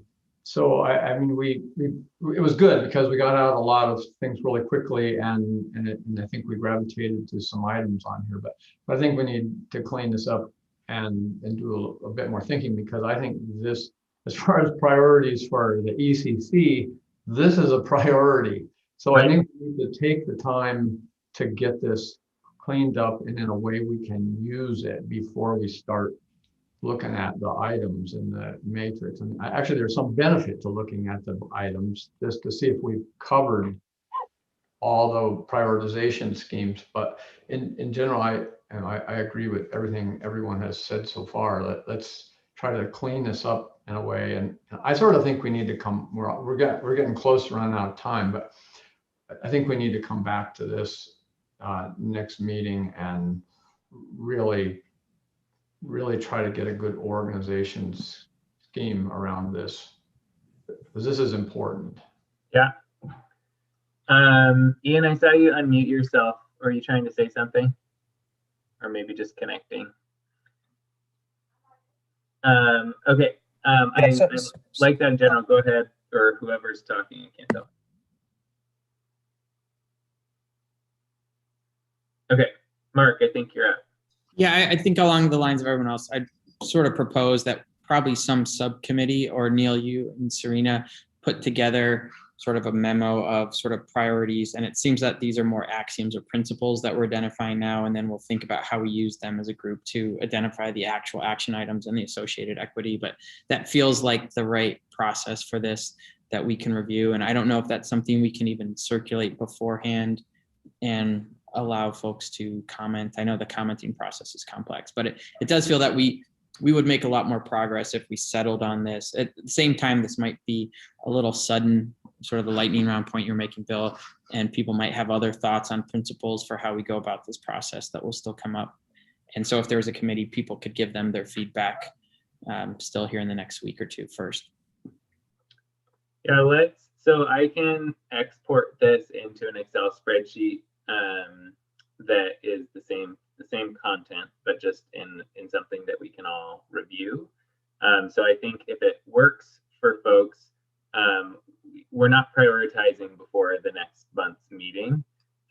We're learning before the next month's meeting, and I think that will also help. Just the conversation of this lightning round will get us. When you're diving in, you'll start thinking of things and bring other ideas. So maybe if we can take these and then have it be a piece of the next agenda, since I agree with Bill, it's a priority of this group, and I made this joke a whole bunch of times that the priority is prioritizing our prioritization lenses, which just seems crazy, but it is. So we can work on consolidating this into a memo for the next meeting. And then we hopefully will have some time to take this lightning round, internalize it a little bit, and agree upon a couple of categories or actions that will then be reviewing our subject areas for beyond that. Does that work for folks? And Peter, your hand's up if you want to go first. Yeah, I've been sitting here trying to think about the prioritization process and priorities from my point of view.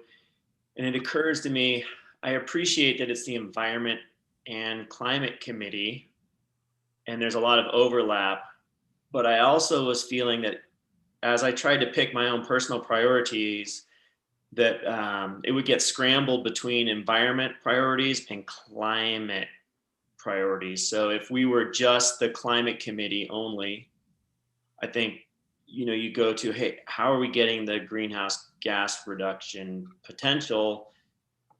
But also being the environment committee, you see, okay, we want some quick wins, and we have some different priorities there. So I am struggling in my prioritization process to say, okay, how do those things fit together? Yeah, and I think that one piece of on that thought is that related to what you said, these priorities are the process that we're going for one of our first actions as the committee, which is prioritizing the Ccap. But our committee will have more responsibilities and more input beyond just the Ccap, and so that was that other column, which will be a later discussion of the group, is how we include other items beyond just Ccap actions. But I think even just what you said, Peter, of co-benefits, or that's just another lens to be included as well, is non-carbon benefits, which we've already mentioned. Go ahead, Serena. Yeah, and I appreciate that, Peter, because we had that conversation, Neil and I, already too. And as you mentioned, prioritizing the Ccap is a great way to kind of implement and learn how to prioritize and what else we need to prioritize in terms of water reduction and other things that aren't part of this specific category. So it's definitely been something we've been mulling around on the back end, and we know that it's definitely part of the priorities long term. Well, with that, are there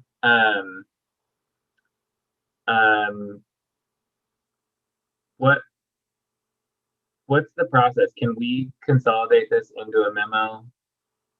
Can we do that with other people? How do we do that? It's not deliberate without deliberation or meetings. So I'll weigh in. Ian Lighthizer from the City Attorney's Office, and apologies to everyone. I had to drop off for most of this exercise, so I'm now back and seeing the results. What typically would happen, or one option is the staff liaison might take this information and then bring some kind of memo or written summary back for the ECC at its next meeting to review, approve, modify, suggest edits, or whatever was appropriate. But that's how it would normally work. Is staff will take the information from this session and this kind of brainstorming and deliberation, and then come back with some product for the committee to review and hopefully agree on, approve, or what have you at the next meeting. And what I might suggest is that Neil and Serena, we have our debrief scheduled for tomorrow, so we can talk about that, and I can make sure to get just a little bit more specific direction from you about what that should look like and kind of what that synthesis should look like. So I make sure I'm capturing what you all are most interested in, and then I can probably send it back to you too, so that we can kind of have a little bit of a back and forth as we're creating that, if that works. And I think if there are committee members that have specific follow-ups, like, hey, I want to make sure we're looking at this or that, or that we've kind of assessed something in that memo, you can just email me and copy Neil and Serena, and we can try to capture individual requests as well. But if you have something like that, just prefer that you get that in the next week or so that we have time to do it. Does that sound like it would work? Yeah.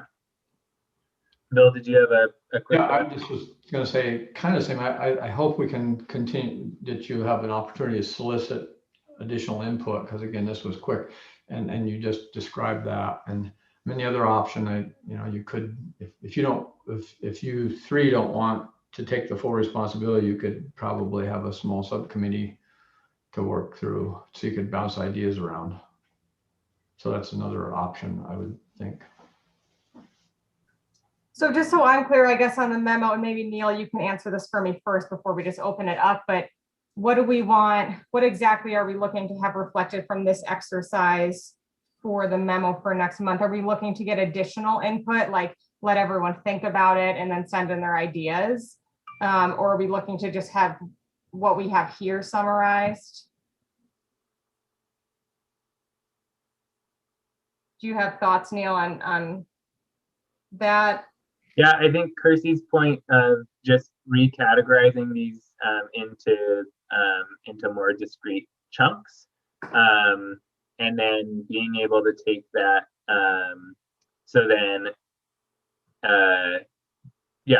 So recategorizing this into potential pieces that we could use as in the matrix of evaluation. And then if we have that piece and any additional thoughts that are sent out ahead of time, then hopefully we'll all be able to review and then have that additional discussion or modification at the next meeting. So then we can start the prioritization work or prioritization suggestions after that. Okay, we have 12 minutes left.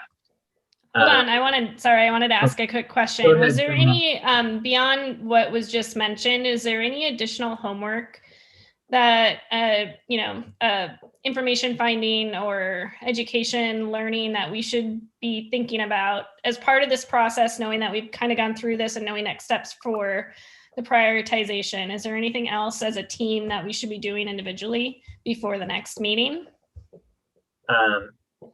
Thanks for teeing that up. Great question. So then the next piece, and this is something that I discussed a little bit with Ian as well, to try to figure out ways that we can do some of this homework, diving in, seeing what work has been done, and just understand the actions in the Ccap better.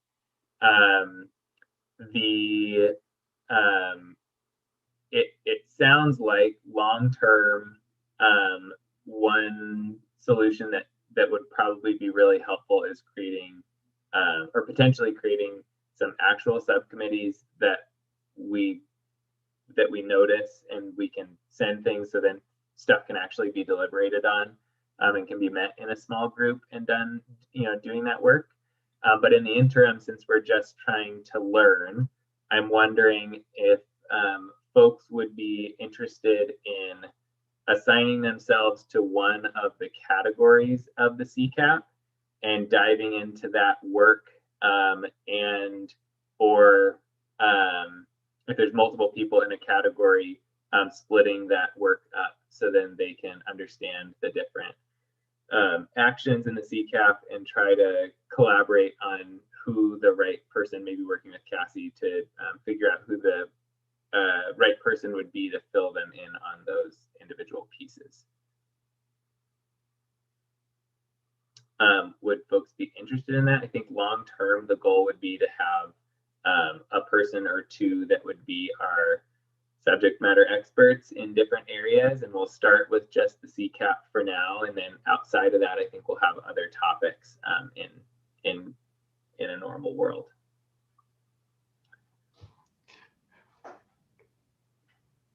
Can we be in more than one? You sure can.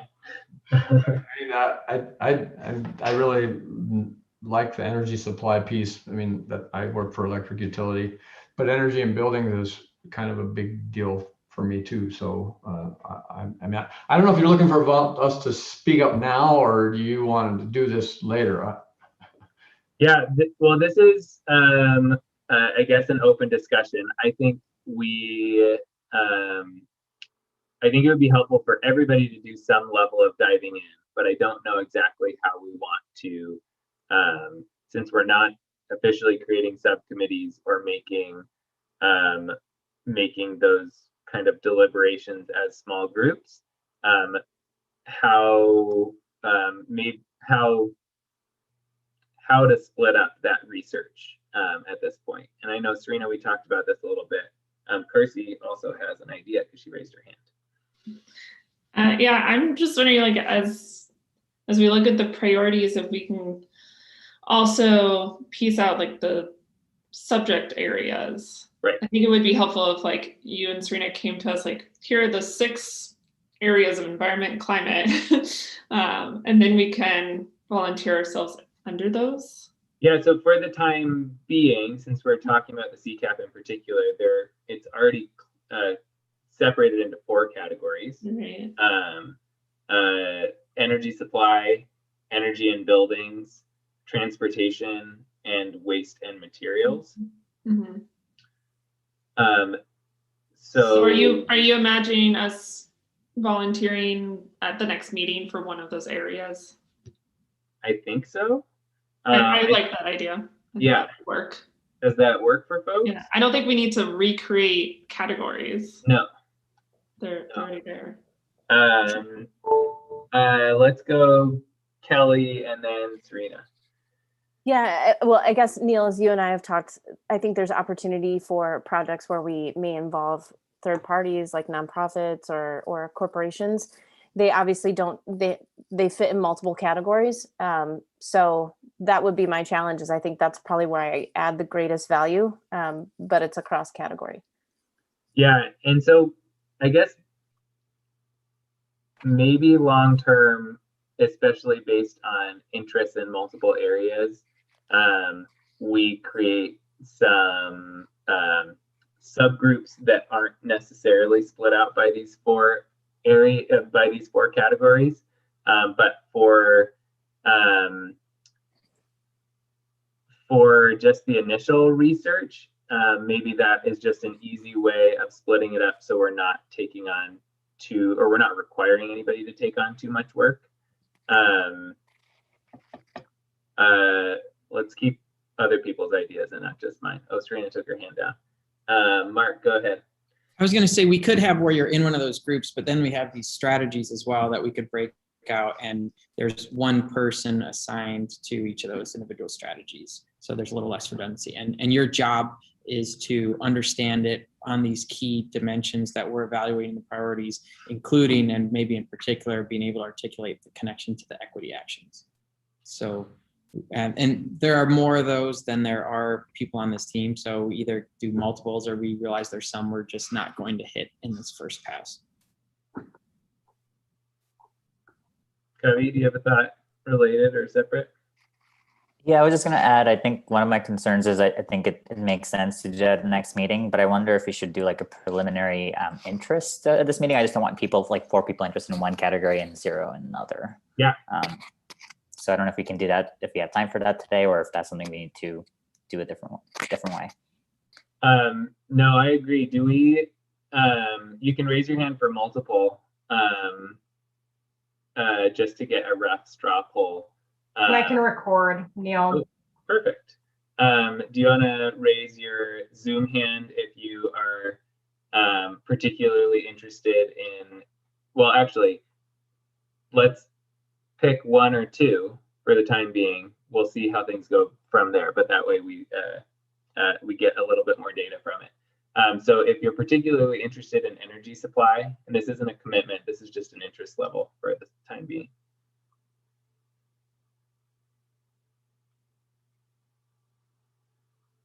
Okay, do you have those recorded, Cassie? Mark, Peter, Bill, Tess, Kelly? Okay. And then energy and buildings?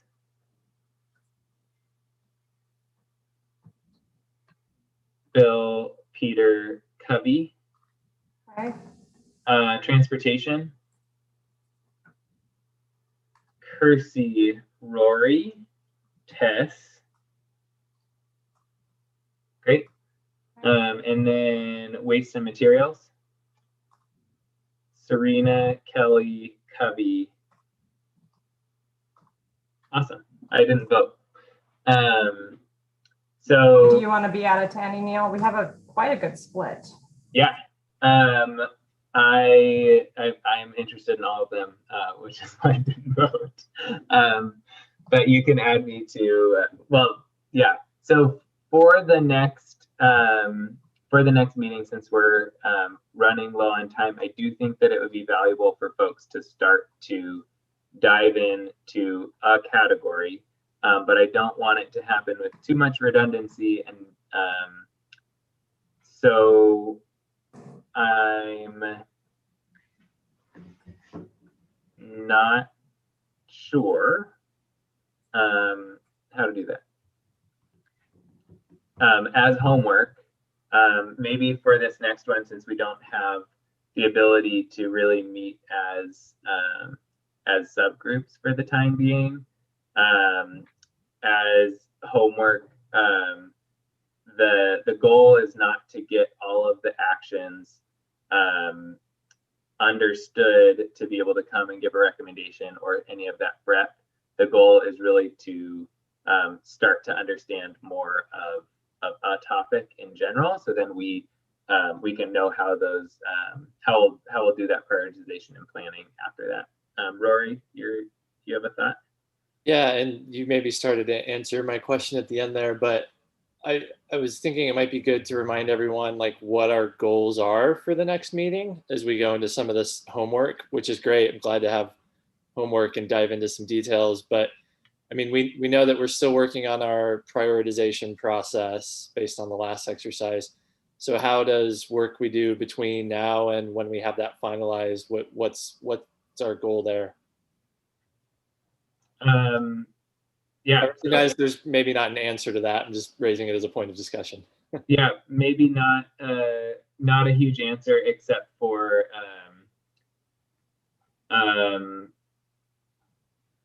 building more expertise of what is in the Ccap and having people just have enough of a hands-on, since we've had this lightning round of saying, okay, if I'm looking at this action with the 15 different priorities that we looked at, how is that actually going to play out when we start doing this in a more formal process? So then if we can prevent any kind of missteps or make sure that our system that we agree upon next week lines up with some different actions in our interest areas. And I'd be happy if this would be helpful for the groups. A first step could be, I'd be willing to meet with each group and talk through the Ccap actions and just kind of give whatever additional context I can or answer questions about what was meant by that. And then also point the groups in the direction if there are like key partners or key stakeholders that can explain it technically better than I can for each action. So I'd be willing to do that if groups are interested. I think that would be fine in the small groups because it would just be the information transfer. So are groups interested in that? Because if so, I can send emails to each group and just coordinate a time. Okay, I'm seeing. I was going to say too, that because I have that experience as well, I'm happy to be also part of that information share on a general level. And I was kind of thinking what Neil was saying when I raised my hand about, yeah, our intent, I think, is to just further educate so we can have a better understanding of what we may be missing for the prioritization process and how to further that process in the next meeting. Yeah, thanks for volunteering that, Cassie. I was trying to figure out how to make that work, and that is exactly what I wanted to have happen. So yeah, perfect. That's great. So we're running up on time. So for our next meeting, we can throw an additional thought bill as well. But we've already kind of started talking about priorities for the next agenda. Are there other topics that you all would like to see discussed by this group coming up soon? One that's been brought up already is that would be helpful as the group is just how do we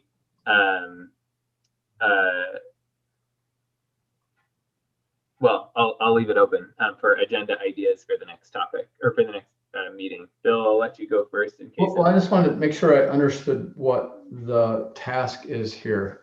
I guess I'm not completely following what it is in each of those subgroups that were posted. So Cassie will follow up with the people that expressed interest in those subgroups to set up a time to give an overview of that topic area and who potential contacts are in that group. So this is information, trying to make sure we're getting all the information we need for each of those rather than thinking about it in the context of prioritization. Exactly. Yeah. Okay, I want to separate those. So yeah. Thanks for clarifying. Thank you. Rory? Just want to make sure we don't forget to figure out how we will respond to David Abbas and the rubberized chip seal presentation. Yeah, I was going to say the same. I agree. It's got to be in there. Do we? Yeah. Well, and I guess I think for that, the group doesn't need to necessarily make like a letter or like a formal statement. The main thing was that the committee wanted David to come in and check in with the committee because there was that controversy over, the main controversy was over whether it's bad for waterways or is it actually potentially even an environmental benefit. And so it doesn't need to be super formal. So I think it's possible you all could just, well, it would be good for you all to have an agreement on what your stance is on it. So depending on, it could just be that we could revisit it at the next meeting. If some people want to dig deeper into it, you could follow up with David or Kelly, your suggestion about talking to the, whatever that rubber organization was, sounded like a really good idea to me. So you might want to talk, if you can talk about if someone wants to look into it, but I don't think you need to be like, you don't have to prepare anything really significant between now and then, as long as you can come to an agreement by the next meeting. Is there any individual that would want to look in a little bit more on some of the ideas or questions that were brought up by the group, or could provide some more feedback for him? In my upcoming meeting, I have some questions that I'll be asking, so I can also ask for additional resources. Okay. If that's helpful. I think that would be great. And maybe Neil and Serena, since we don't have time to do it now, we can maybe talk tomorrow about if there were particular questions that the committee felt like they really needed answered before they were comfortable taking a stance. I can dig into those too and report out on them. So we'll talk about those questions. If the group has those questions, you can forward them on to you or to us. Yeah, that'd be great. Just send them to me if there's like specific questions. If it's like we need a life cycle analysis of this over that, I'm not sure I can commit to doing all of those things, but we'll try to dig into the ones that we can. Okay, and I know we're running short on time, but we'll go to Covey and then Bill. I just had a quick question in line with that. I don't know if David already has more information, like any kind of written documentation that you can share with us regarding the comparison between what's has been used versus what's being used. So I think he gave some general information, but having it in writing would be really helpful to look at as well before voting on it. Yeah, maybe on that, those publications that he referenced, because I was trying to Google them a little and not quite finding them. Yeah, I'll ask him for those. And I have a slide deck too, which I can send out. Bill? So I'm not sure if this is an agenda item for the next meeting or if it's part of what we will discuss in the learning pieces in each of the subgroups. I sort of would like to know what's already happening, what actions are already in the works and what's the status of them and what work needs to be done. It feels like I don't know that I'm fully aware of where we're like at right now. Yeah. Time with there's a bunch of stuff that's in the works and there's some of it's out of our hands and it's happening at PUC kind of level and other things are happening with other agencies and then stuff the city is doing. I guess it's just would be nice to have kind of a baseline that tells us what's in the works right now. And I hope some of that we're able to start that and start answering those questions with meeting with Cassie for city progress, and then that'll be definitely a task of groups in the future moving forward. Yeah, that's what I was going to suggest, Bill, that I think it makes sense probably to do that in the topic by topic area, since it can there's so much to try to do the whole thing with the whole group. But I would think that would be a main part of the discussion with the individual groups, is talking about to what extent I'm aware of what's happening. Not that I have all the information, but I have a lot of it. So. All right. Thank you everybody for a lightning meeting, like lightning rounds. We're a little over time, so we'll Do we have to make a motion to close? Typically, I think committees will make a motion to Does adjourn. somebody want to end the meeting? I'll make the motion to end the meeting. A Adjourn. second. I'll second, Serena. All in favor? Just leave the meeting. Just kidding. We're good. Bye. Thanks, Good job, Neil. everyone. Everybody. Thank you. Thanks, Neil. Bye. Next month.